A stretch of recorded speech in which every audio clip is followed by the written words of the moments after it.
आज भारत की विकास यात्रा का एक महत्वपूर्ण पड़ाव है। ये 140 करोड़ भारतीयों की आकांक्षाओं का बजट है। ये हर भारतीय के सपनों को पूरा करने वाला बजट है। हमने कई सेक्टर्स युवाओं के लिए खोल दिए हैं। सामान्य नागरिक विकसित भारत के मिशन को ड्राइव करने वाला है। ये बजट एक फोर्स मल्टीप्लायर है। ये बजट सेविंग्स को बढ़ाएगा, इन्वेस्टमेंट को बढ़ाएगा, कंजम्पशन को बढ़ाएगा और ग्रोथ को भी तेजी से बढ़ाएगा। मैं वित्त मंत्री निर्मला सीतारमण जी और उनकी पूरी टीम को इस जनता जनार्दन का बजट, पीपल्स का बजट, इसके लिए बहुत बहुत बधाई देता हूं। साथियों, आमतौर पर बजट का फोकस इस बात पर रहता है कि सरकार का खजाना कैसे भरेगा, लेकिन ये बजट उससे बिल्कुल उल्टा है। लेकिन ये बजट देश के नागरिकों की जेब कैसे भरेगी, देश के नागरिकों की बचत कैसे बढ़ेगी और देश के नागरिक विकास के भागीदार कैसे बनेंगे, ये बजट इसकी एक बहुत मजबूत नींव रखता है। साथियों, इस बजट में रिफॉर्म की दिशा में महत्वपूर्ण कदम उठाए गए हैं। न्यूक्लियर एनर्जी में प्राइवेट सेक्टर को बढ़ावा देने का निर्णय बहुत ही ऐतिहासिक है। ये आने वाले समय में सिविल न्यूक्लियर एनर्जी का बड़ा योगदान देश के विकास में सुनिश्चित करेगा। बजट में रोजगार के सभी क्षेत्रों को हर प्रकार से प्राथमिकता दी गई है। लेकिन मैं दो चीजों पर ध्यान आकर्षित करना चाहूंगा। उन रिफॉर्म्स की मैं चर्चा करना चाहूंगा जो आने वाले समय में बहुत बड़ा परिवर्तन लाने वाले हैं। एक, इंफ्रास्ट्रक्चर स्टेटस देने के कारण भारत में बड़े शिप्स के निर्माण को बढ़ावा मिलेगा। आत्मनिर्भर भारत अभियान को गति मिलेगी और हम सब जानते हैं कि शिप बिल्डिंग ये सर्वाधिक रोजगार देने वाला क्षेत्र है। उसी प्रकार से देश में टूरिज्म के लिए बहुत संभावना है। महत्वपूर्ण 50 टूरिस्ट डेस्टिनेशन, वहां पर जो होटल्स बनाएंगे, उस होटल को पहली बार इंफ्रास्ट्रक्चर के दायरे में लाकर टूरिज्म पर बहुत बल दिया है। इससे हॉस्पिटैलिटी सेक्टर को, जो रोजगार का बहुत बड़ा क्षेत्र है, और टूरिज्म जो रोजगार का सबसे बड़ा क्षेत्र है, एक प्रकार से चारों तरफ रोजगार के अवसर पैदा करने वाला एक क्षेत्र को ऊर्जा देने वाला काम करेगा। आज देश विकास भी, विरासत भी, इस मंत्र को लेकर चल रहा है। इस बजट में भी इसके लिए भी बहुत महत्वपूर्ण और ठोस कदम उठाए गए हैं।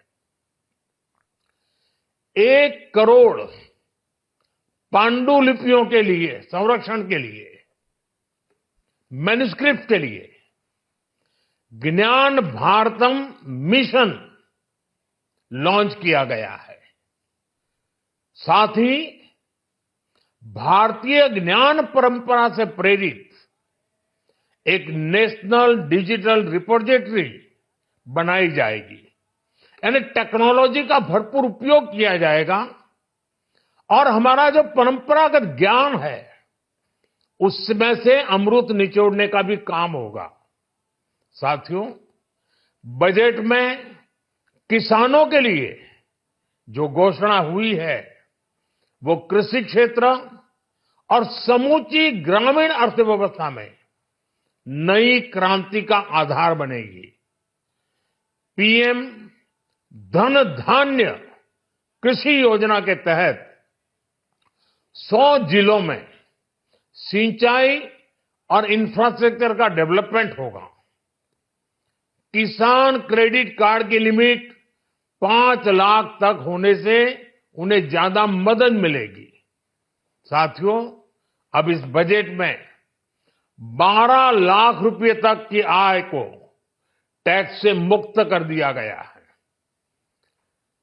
सभी आय वर्ग के लोगों के लिए टैक्स में भी कमी की गई है। इसका बहुत बड़ा फायदा हमारे मिडिल क्लास को, नौकरी पेशे करने वाले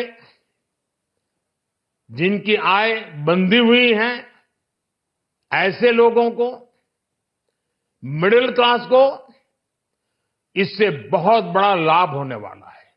उसी प्रकार से जो नए नए प्रोफेशन में आए हैं, जिनको नए नए जॉब मिले हैं, इनकम टैक्स की ये मुक्ति उनके लिए एक बहुत बड़ा अवसर बन जाएगी। साथियों, इस बजट में मैन्युफैक्चरिंग पर 360 डिग्री फोकस है ताकि एंटरप्रेन्योर्स को, एमएसएमईज को, छोटे उद्यमियों को मजबूती मिले और नई जॉब पैदा हो। नेशनल मैन्युफैक्चरिंग मिशन से लेकर clean tech, leather, footwear, toy industry जैसे अनेक सेक्टर्स को विशेष समर्थन दिया गया है। लक्ष्य साफ है कि भारतीय प्रोडक्ट्स ग्लोबल मार्केट में अपनी चमक बिखेर सके। साथियों, राज्यों में इन्वेस्टमेंट का एक वाइब्रेंट कॉम्पिटिटिव माहौल बने, इस पर बजट में विशेष जोर दिया गया है। एमएसएमईज और स्टार्टअप के लिए क्रेडिट गारंटी को दोगुना करने की घोषणा भी हुई है। देश के एससी, एसटी और महिला जो नए उद्यमी बनना चाहते हैं उनको 2 करोड़ रुपए तक के लोन की योजना भी लाई गई है और वो भी बिना गारंटी। इस बजट में न्यू एज इकोनॉमी को ध्यान में रखते हुए गीग वर्कर्स के लिए बहुत बड़ी घोषणा की गई है। पहली बार गीग वर्कर्स का ई श्रम पोर्टल पर रजिस्ट्रेशन किया जाएगा। इसके बाद इन साथियों को स्वास्थ्य सेवा और दूसरी सोशल सिक्योरिटी स्कीम्स का लाभ मिलेगा। ये डिग्निटी ऑफ लेबर, इसके प्रति श्रम एव जयते के प्रति सरकार के कमिटमेंट को दर्शाता है। रेगुलेटरी रिफॉर्म से लेकर फाइनेंशियल रिफॉर्म्स, जन विश्वास 2.0 जैसे कदमों से मिनिमम गवर्नमेंट और ट्रस्ट बेस्ड गवर्नेंस के हमारे कमिटमेंट को और बल मिलेगा। साथियों, ये बजट न केवल देश की वर्तमान आवश्यकताओं को ध्यान में रखता है बल्कि हमें भविष्य की तैयारी करने में भी मदद करता है। स्टार्टअप के लिए deep tech fund, geospatial mission और न्यूक्लियर एनर्जी मिशन ऐसे ही महत्वपूर्ण कदम है।